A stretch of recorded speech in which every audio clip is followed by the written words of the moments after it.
Hey there, kings and queens. My name is Kincaid McMinn, and you're watching the Kingly Love YouTube channel. So I'm on the road this week, about 5 days about 5 days, and did not have the time that I wish that I had to be able to create a more fun, theatrical, in-depth lesson with you guys. So I'm gonna just kind of go off the cuff here. But I didn't want to leave you guys without anything. So I wanted to come at you today with a fun story. And I think you may enjoy this. This is one of my favorite stories to tell about some of my early days in college. And anybody who knows me more than just kind of in passing, who I've had lots of conversation with, has probably heard this story at some point.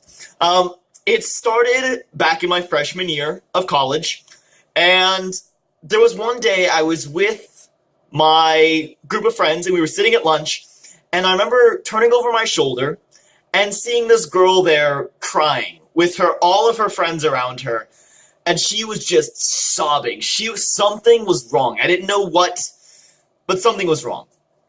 And I tried to ignore it. I tried to go back to eating my food, but I kept looking over, and something was just wrong. So I stood up, and I walked over to her, and I interrupted, and I said, "Hey, listen, I'm really sorry to interrupt, but I just think that you are way too beautiful to be crying. I don't know why you are upset, but I hope you feel better, whatever it is." And I asked if I could give her a hug, and she said yes. I gave her a hug, and all of her friends were like, "Aww." And I went back to my table without another word and sat back down and finished my lunch. Afterwards, I exited from the lower floor. There were two entrances to the building where the food hall was. One was in the top floor, one was on the lower floor. So I was exiting the lower floor and kind of going across campus. And as I'm walking across the field, I see that the same girl was exiting the top floor, and we were kind of heading in the same direction. So I kind of go in to intercept her, and I talk to her a little bit more, and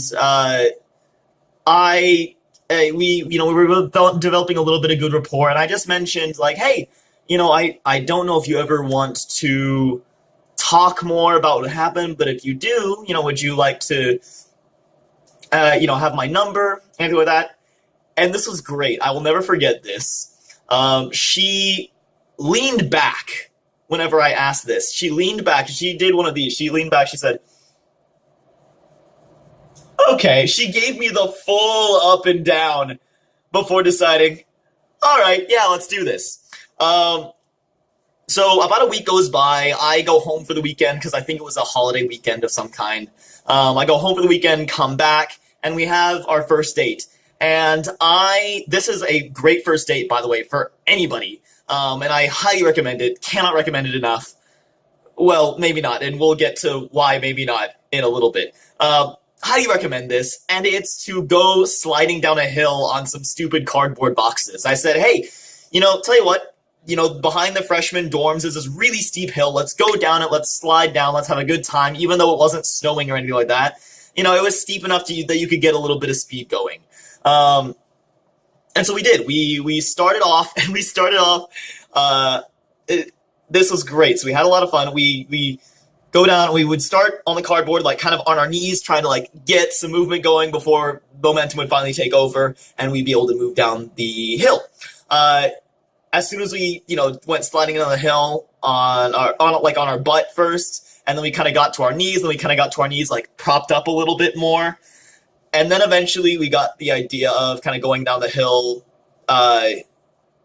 We got the idea of going down the hill like where she was like kind of in front of me, and I was holding onto her waist, and we were going down side by side, like kind of kneeling. And then we got the idea to stand up, and then to go down the hill standing up with me holding onto her waist. And this is where things went really wrong.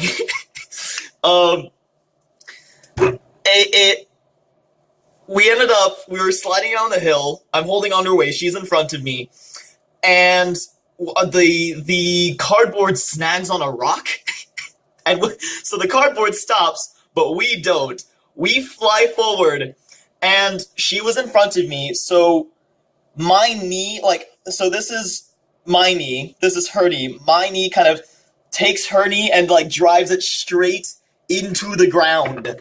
And as a result of this, she ended up having to sit out of soccer for 6 weeks. She was on the soccer team, and I sidelined her for 6 weeks single-handedly. So up until this point, it's a great date, and I don't recommend, so everything else up until that point, great date idea. Absolutely go for it. It's fun, it's inventive, it gets, some adrenaline going, it gets some goofiness.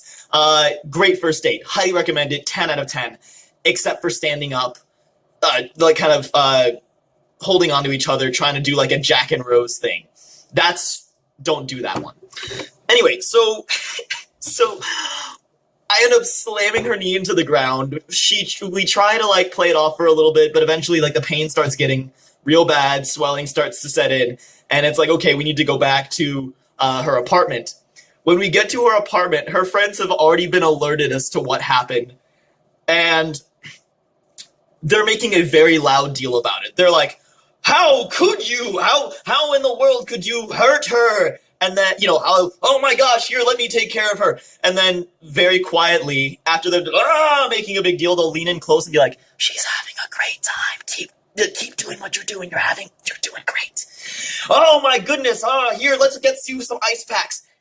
Fine, do a good job. And so I've got the green light for her friends again, which is great. So we end up chilling on her couch, and we put on a movie. And I can't remember what movie it was. It was some Tarantino movie. I think it was a Tarantino movie. I think it may have been Pulp Fiction. It was either Pulp Fiction or it was Kill Bill. It was one of the two. But she was like, my knee hurts like a motherfucker. I'm going to drink. So she opens up her fridge, and she has just a ton of alcohol in there. She has a half a bottle of wine. She has some Jack Daniels. She has this. She has all sorts of stuff. Now, I don't condone underage drinking, but it does happen. And so we both started to drink. And eventually, like I said, I don't remember what movie we watched. We didn't really pay much attention to the movie. We start making out. We start having a good time. And as we're getting intimate, as my hands are kind of wandering to different areas, that as a college freshman, it's like I've reached the holy fucking grail. I get to her breasts, and I notice that there's something a little bit different about her breasts. There was something kind of weird, and my drunk brain was it was a little slow to process this, but after a few minutes, I kind of pull back, and I'm like, are your nipples pierced? And she just kind of, as a matter of fact, she looks like, yeah. I said, okay, continue moving on. A few more minutes pass, and she pulls away, and she says, it's interesting. We always thought you were gay. And I was like, wait, what? She said, yeah, you and that tall dude that you always hang out with. I'm like, you mean my roommate, who shall remain nameless? But if you're watching this, you know who you are. You know I love you. You're the best roommate I've ever had. But she's like, yeah, we always thought you were gay. And it was the particular phrasing, we. I said, wait a second. We? Who is we? She's like, me and all the soccer girls. We all kind of thought that you guys you thought we were together. She's like, yeah, we all thought you were guys a thing together. I took a moment and just kind of tried to collect myself and was like, I hope you can appreciate in this particular moment how not gay I am in this moment. Now I consider myself a little more heteroflexible, maybe bisexual, but at the time, all my interest had ever been in women at that time. So I was like, I hope you can understand exactly how not gay me and my roommate are. And she's like, yeah, no, I get it. Top notch. So we continue making out. Eventually, we move things to the bedroom. Clothes start coming off. Wow, how long is this? We're at 9 minutes. Okay, cool. Clothes start coming off. And this was the first time I had ever eaten pussy. This is the first time I'd ever performed cunnilingus on a girl, ever eaten a girl out. It was amazing. I loved it. I fell in love. It was one of the best experiences of my life. I remember she was a little bit nervous because she said that she hadn't shaved in a couple of days. but I didn't give a flying flip. It was an entirely new, eye-opening experience in the ways that I could bring pleasure to a partner that were totally outside of what most people considered normal sexual intercourse at the time, or what you hear about. Like, just what they teach in schools is very clinical. And so to be able to give pleasure to a partner in a way that's not really talked about was an incredibly eye-opening experience. But as we're going around, we're playing, and we both liked to play a little bit rough, so there was a little bit of scratching, a little bit of light biting, a little bit of wrestling going on, and eventually things get to a point where she, like, pins me down, and she holds me there very, very seriously, and she says, "Can I ask you a question and not have you freak out?" And I, being a horny 19-year-old who's a little drunk at this moment, say, "Yeah, sure, okay." But I'm, a little bit nervous, but also not wanting to ruin this moment, say, "Yeah, sure, okay. What's up?" She reaches into her bedside drawer, and she pulls out a mother-flipping butterfly knife and flips it open, and she says, "Is it okay if I use this a little bit?" And I was a little shocked, but she's like, "Hold on, feel it, like, feel the blade. It's not sharp. It's not going to cut you. I just want to trace you with a little bit of pressure. Like, just kind of trace the blade along with a little pressure." And I was a little nervous, but again, I was 19. I had not had my sexual debut at that point, and I was a little bit drunk. So I said, "Okay." And so she does. She begins to kind of play with the tip and with the edge of this blade by kind of just like taking the tip of it and just kind of tracing it along my chest, down and up and around.